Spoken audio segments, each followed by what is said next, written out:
Salut à tous, aujourd'hui on va parler de cette peinture que j'ai fait en live il n'y a pas très longtemps, c'était assez cool, vous étiez nombreux à me donner des idées et puis moi j'appliquais plus ou moins les idées que vous me donniez en une peinture que j'ai improvisée sur le vif qui m'a pris à peu près 1 heure à faire. Donc ça c'est un petit peu une genre de sous-couche improvisée et aujourd'hui ce qu'on va faire c'est qu'on va faire une étude de couleurs pour la version finale de cette peinture. Quand tu te laisses aller à ta créativité, tu t'amuses avec tes valeurs, tes tonalités, tu essaies de créer un petit univers. Tu fais entre guillemets un genre de croquis en peinture qui va te permettre d'établir ta composition et tes valeurs. Maintenant l'étape numéro 2 forcément, c'est de pousser le rendu et puis d'avoir des couleurs aussi que tu trouves intéressantes. Et pour ça, ce qu'on va faire, c'est qu'avant de commencer à peindre directement pour éviter de prendre trop de risques, je vais faire des études abstraites. Une étude abstraite, c'est une toute petite vignette comme ça qui rencontre simplement des masses principales et sur laquelle, tout en respectant les foncés et les clairs déjà établis, je vais expérimenter avec des couleurs différentes, des codes couleurs différents, juste pour voir quel est le ressenti que je préfère. On va utiliser la roue des couleurs pour faire des harmonies vraiment très simples, dans le but en fait de trouver la meilleure combinaison possible, au moins aux yeux de l'artiste qui crée la peinture. Maintenant tu me diras pourquoi s'amuser à faire ça et pas directement sauter sur la peinture et commencer. Alors pourquoi pas, ça se fait aussi, moi j'ai fait plein de peintures comme ça, simplement tu prends des risques. Et en plus c'est vrai qu'il y a plusieurs harmonies colorées possibles et tant que tu les as pas mis sur des petites vignettes, et ben c'est plus difficile de les visualiser. Tu pourrais dire par exemple qu'une lumière verte avec un environnement violet c'est super beau quand tu l'imagines et finalement quand tu le peins, et bien ça te parle pas, il y a quelque chose qui te parle pas. Donc il faut le mettre un petit peu en pratique. Donc je vais pas en parler 15 ans, abonne-toi à la chaîne si c'est pas fait, prends tes pinceaux et on y va. Alors, on s'apprête à faire ensemble ces 3 petites études de cas, qui sont en fait des études de la même peinture, mais avec des codes couleurs différents. Je vais faire un petit bazar ici qui représente en fait un petit peu comment gérer les couleurs complémentaires, ou du moins une façon de les gérer. Sur ma palette, je vais avoir du jaune cadmium moyen, du blanc, du terre d'ombre brûlé, du bleu de cobalt, de l'ocre jaune, du terre de sienne brûlé, du vert de vessie et puis du violet de manganèse. Le but ici, c'est de s'amuser et puis d'essayer de trouver éventuellement un passage ou de se donner des informations sur est-ce que j'aime bien ce code couleur, est-ce que j'aime bien celui-ci ou celui-ci, ce genre de choses, avant d'attaquer la grosse peinture sur laquelle on va avoir une pression et sur laquelle quand on fait trop d'erreurs ou de moments ça devient difficile de revenir en arrière. Donc ça c'est un truc préalable. Donc voilà, on y va. Alors pour commencer mon étude abstraite, je vais commencer par faire quelques petits dessins. Évidemment, il va y avoir une seule idée à la fin que je vais retenir, mais je ne peux pas savoir laquelle ce sera sans avoir essayé plusieurs options. Donc mon but ça va être de faire 3 dessins qui vont être plutôt très similaires les uns aux autres, ou du moins le plus similaire possible, et surtout ça va être des formes abstraites. Ça veut dire que je vais juste essayer de repérer les masses abstraite que représente ma peinture. C'est pas du tout quelque chose de figuratif que j'essaie de faire. Ça, c'est le bateau avec les petits personnages dessus. Je fais juste un bloc. Ça n'a pas d'importance. Là, je sais qu'il va y avoir toute la zone d'éclaircie. Notre ami l'éléphant à grands coups avec la porte. Et puis, les cristaux qui prennent plus ou moins cet espace. Et devant, on a peut-être quelque chose ici. Alors, je me laisse la liberté de faire des modifications si j'ai besoin. Mais en gros, l'idée, c'est que c'est ça, la composition abstraite de ma peinture. On a le plus de tension possible entre ces personnages qui sont là et le dinosaure qui est ici. C'est cette direction-là qu'il faut que je mette en avant. Donc d'un point de vue dynamique, c'est ça qui se passe.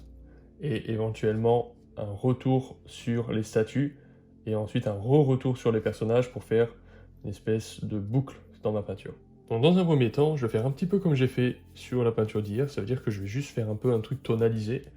Je vais juste étaler un petit truc qui n'est pas blanc. Alors évidemment, mon dessin va se barrer, c'est pas très grave. Donc là, en gros, j'ai 1, 2, 3, 4 et 5, 6 masses, on va dire, générales. Je sais que le plus foncé, ça va être ma barque. Le plus foncé de tout, absolument tout, ça va être ma barque. Et c'est comme ça parce qu'une question de perspective atmosphérique est aussi une question de point focal. Je sais qu'ensuite, ce qui va venir en second, c'est beaucoup les roches qui vont être derrière, et puis l'environnement des cailloux. En troisième, je vais avoir un petit peu l'environnement qui se fond un petit peu à tout ça. Donc tu vois, je refonce à nouveau. Là, j'ai utilisé rien d'autre que du marron et du liquin. Et on va avoir aussi notre ami le dinosaure. Voilà. Et ensuite, on va avoir bien sûr la lumière que je vais faire en l'enlevant. Donc ça, c'est ce qu'on avait déjà fait quand j'avais improvisé mon truc. On est déjà plus ou moins au courant. Maintenant, la question, c'est la question donc des couleurs. Donc j'ai une roue des couleurs ici, on va essayer de s'en servir et on va essayer de faire une genre de triade. Ça veut dire une harmonie à 3 couleurs. Donc si par exemple je veux que ma couleur principale ce soit le orange, eh bien ça veut dire que je vais avoir du violet et du vert. Et je pense que c'est ça une triade que moi je trouve assez sympathique. Si j'ai envie que ma triade soit à base de rouge, les couleurs plutôt secondaires vont être jaune et puis bleu. Si j'ai juste envie de faire avec des couleurs complémentaires, ce qui peut être aussi très bien, et que j'ai envie que ma couleur principale ce soit quelque chose de vert, admettons, je vais suivre la flèche centrale, je vais aller à l'opposé de la roue, et donc l'opposé du vert, c'est du rouge. Ça veut dire que si par exemple ma couleur principale c'était admettons du vert un petit peu partout, eh bien ça pourrait être sympa par exemple d'avoir de la lumière qui soit rouge. Ou alors l'inverse, la végétation plutôt rougeâtre et la lumière verte, ce genre de choses. Le but c'est d'avoir une dualité entre ces deux couleurs. Je peux aussi avoir une dualité entre du jaune et du violet, entre du orange et du bleu, ce genre de choses. Quand tu veux prendre une couleur principale, par exemple du vert, ce qui est intéressant c'est de faire une sous-couche de la couleur complémentaire à la couleur principale que tu es en train de faire. Ça va permettre au rouge de transpirer au travers du vert et de donner une certaine forme de tension. Dans ce cas précis où j'ai fait un genre de orange qui est plutôt très désaturé, donc un genre de marron, ce sera plutôt du bleu. Donc admettons que là, on a envie de faire quelque chose qui soit plutôt bleu. Je vais prendre du terre de Sienne brûlé avec du bleu dedans pour avoir un bleu qui est plutôt désaturé. Et on va essayer, tu vois, je vais remplacer la masse de marron par une masse bleue. Pareil, les cristaux, il y a toute une partie qui n'est pas éclairée que je vais remplacer par du bleu. Par contre, ce que je vais essayer de faire, c'est essayer de respecter un tout petit peu au moins les valeurs que j'ai préétablies. Et là, tu vois, je suis en train de faire un truc trop foncé. Donc je vais rajouter du blanc juste pour éclaircir mon bleu. Et mon bleu, je veux pas qu'il soit très puissant, tu vois. Et vu que c'est une peinture abstraite, il faut surtout pas que je me prenne la tête avec des potentiels détails ou des formes trop en 3D et tout, on s'en fout, c'est pas la question pour le moment. Une combinaison de couleurs en fait. Qui en général est une bonne base hein, pour commencer une peinture, tu commences une sous-couche et tout, tu fais bleu-marron, ça marche quand même plutôt très bien, tu vois, et là je vais faire un genre de dégradé très mal fait, mais encore une fois on s'en tape, du bleu vers le marron. Et ensuite, à l'intérieur, là où il y a la lumière, je vais pouvoir me permettre de rajouter une lumière beaucoup plus puissante, avec pour le coup quelque chose de beaucoup plus jaune, qui va permettre à la lumière de s'exprimer avec beaucoup plus de force. Je vais commencer à badigeonner un peu d'ocre à droite à gauche, histoire qu'on voit un peu ce qui se passe. Là, je veux qu'il y ait un dégradé qui soit quand même assez doux, dans ma peinture finale. Probablement des choses que je ferai avec aussi des glacis pour adoucir encore plus la chose. Et pareil, j'ai envie que la flotte soit quand même plutôt jaune, un peu orangée. Donc je vais rajouter un petit peu plus de rouge dans mon mélange. Au fur et à mesure que je m'éloigne de la source de lumière, je peux passer au rouge. Comme ça, je fais un dégradé du jaune au rouge au bleu, ce qui peut être assez sympathique. Et puis je veux pas que ma lumière soit trop jaune au milieu, puisque la complémentaire du bleu, c'est le orange et pas le jaune. Alors pour les couleurs claires, je suis pas obligé d'aller jusqu'au blanc absolu. Tu peux même t'abstenir. Il y a trop de blanc, c'est quelque chose qui va enlever le côté immersif à ta peinture. C'est pas forcément quelque chose de désirable. Voilà. Je peux m'amuser à rajouter un peu plus de bleu plus intense ici et là, juste histoire d'expérimenter ce que ça donne. Là, on est vraiment dans une étape où en fait, on peut se permettre de prendre des risques, hein, ça n'a aucune importance, c'est une étape d'expérimentation, donc on s'en fout. Royal. Et ensuite, pour notre ami l'animal qui est au milieu, je vais le faire en bleu très clair, et je pense même que c'est un bleu qui pourrait tourner légèrement au verdâtre, alors je vais rajouter un tout petit peu de jaune, puisque on a le bleu complémentaire au milieu, là, ça va être normalement assez sympa, et en même temps, on a le halo de lumière jaune qui devrait aussi rajouter une perspective atmosphérique jaune et de fait faire un truc légèrement verdâtre. Pas verdâtre mais dans la direction verte même si c'est bleu disons. Et là pour le coup quelque chose d'assez clair. Je vais rajouter plus de blanc lumineux vers le centre et sur la ligne d'horizon. On va aussi faire les cristaux un peu plus, les zones qui sont éclairées par la lumière un peu plus bleu ciel comme ça. Donc voilà, ça c'est une étude de couleur on va dire fini, où on va avoir plutôt orange-bleu. Donc le coup classique, hein, marron-bleu, juste chaud-froid globalement. Donc on a à la fois une genre de carte des foncés et des clairs, et à la fois une genre de carte des températures. Maintenant, on va faire la chose un peu différente à côté, puisqu'on va partir sur vert-rouge, avec du terre de Sienne brûlé, qui est un très beau rouge. Tu vois, je le dilue beaucoup, je veux juste casser mon blanc. Alors le rouge, dans les parties un petit peu ombragées, je vais pouvoir le faire tourner légèrement vers le violet, pour le refroidir, pour le faire tourner un peu plus vers le bleu. Mais je vais pas non plus faire du bleu pour les parties d'ombre. Je vais rester dans quelque chose de rouge. Ça va juste aller dans la direction du bleu. C'est pas pareil. Je vais changer de pinceau aussi, juste pour le fun, pour changer un peu la texture de ce que je suis en train de faire, histoire d'expérimenter différentes choses. C'est un pinceau beaucoup plus doux, donc il va avoir un aspect peut-être un peu plus propre. Donc je remets mes formes d'un point de vue des valeurs en place. Finalement, je refais un peu la même chose. Hein. C'est une étude de couleurs de la même façon, mais avec d'autres couleurs. Et maintenant, je vais prendre mon vert, parce que je le trouve très beau ce vert, et puis je vais le diluer en masse, puisque maintenant la lumière va être verte.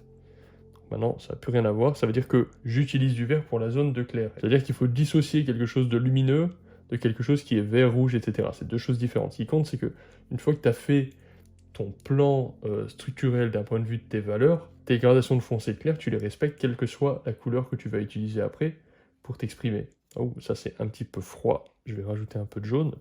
Surtout, ne commence pas à t'appliquer, c'est vraiment pas l'objet de l'exercice. Je sais que moi-même j'ai tendance à essayer de trop m'appliquer d'un seul coup, il faut que je me reprenne Ensuite, on peut faire la lumière verte qui, éventuellement, reflète dans ces fameux cristaux où il y a le portrait, là. Retravailler un peu sur ces tonalités, refoncer les zones qui doivent être foncées.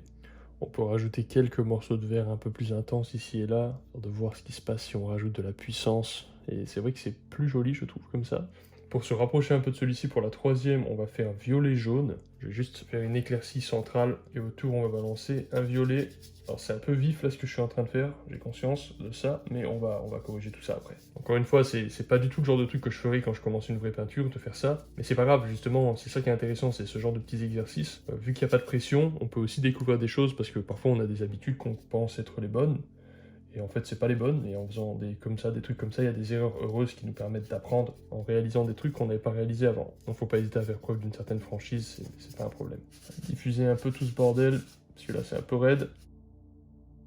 Cool, et du coup maintenant, on va pouvoir essayer de faire les pics un peu violacés. Je vais peut-être les mélanger un peu avec du vert, parce que j'avais envie d'avoir du vert de toute façon. De façon générale, c'est mieux de commencer à peindre avec pas mal de foncé, et ensuite d'appliquer ces clairs. Parce que sinon tu commences à appliquer du blanc partout et tu as un aspect un peu laiteux. Donc tu fais une peinture comme ça, un peu trop foncée, et après tu viens l'éclaircir, c'est plutôt pas mal. Et maintenant, jaune et blanc. Alors du coup, je vais utiliser un autre jaune pour voir un peu ce que ça donne si j'utilise un jaune qui a plus de puissance, beaucoup plus flash que l'ocre jaune. Puisque là, il y a du vert, je vais mettre un peu de rouge, histoire qu'il y ait des couleurs complémentaires qui se touchent un petit peu. L'idée quand tu gères les couleurs un peu complémentaires, c'est que en fait, t'es pas forcément obligé de faire une dualité rouge-vert sur toute ta peinture. Tu peux par exemple mettre du rouge quelque part, comme ça. À côté, du coup, tu vas pouvoir mettre par exemple du vert, parce que ben, c'est joli. Et puis à côté du rouge, puisque ça colle bien, tu peux faire un dégradé jusqu'au jaune. Et à côté du dégradé jaune, puisque c'est la couleur complémentaire, c'est du violet, et ben, tu peux mettre du violet, tout simplement. Ça va bien aller, le violet va être joli à côté du jaune. Ensuite, ton violet, il va pouvoir faire une transition assez facile vers le bleu, puisque c'est des couleurs qui sont quand même assez voisines. Donc tu peux faire par exemple un dégradé violet-bleu, et ensuite, du coup, tu peux faire partir par exemple du orange de ton bleu, puisque le orange est la couleur complémentaire du bleu, et ainsi de suite. Après, tu peux faire des transitions juste dégradées qui sont plus légers. Par exemple, là, on avait du vert, je vais en remettre un peu. Le vert lui-même peut communiquer correctement avec le orange qui va être en bas, parce que c'est relativement proche.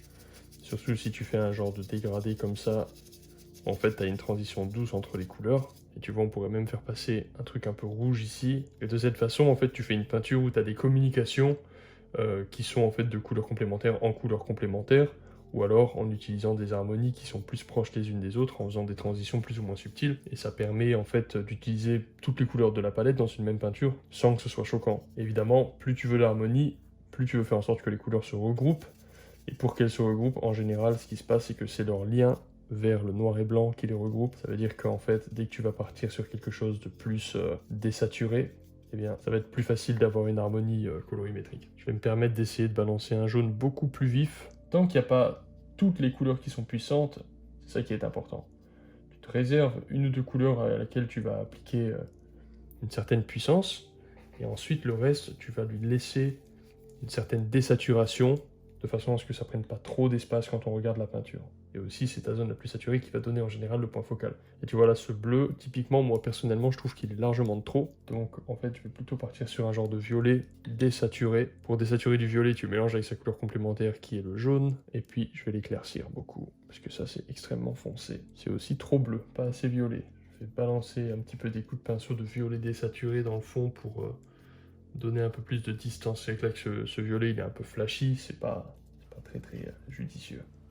Donc voilà, petite étude, ça a pris 40 minutes de faire tout ça, c'est très rapide. Ça veut pas forcément dire que je vais suivre un de ces plans exactement, mais ça me donne déjà des informations. Par exemple, la lumière verte, personnellement, j'aime pas. En revanche, violet-jaune, je trouve ça très cool. Orange-bleu aussi, un peu plus traditionnel, un peu plus simple, mais je pense que j'aurais tendance à dire que celle-ci c'est non, celle-ci c'est pourquoi pas, et celle-ci ce sera peut-être plutôt celle vers laquelle je vais me diriger, ce sera peut-être plutôt cette étude-là. Et voilà, j'espère que cette vidéo pourra vous être utile. N'hésitez pas à vous abonner si vous ne l'avez pas encore fait. Et puis à la prochaine, ciao.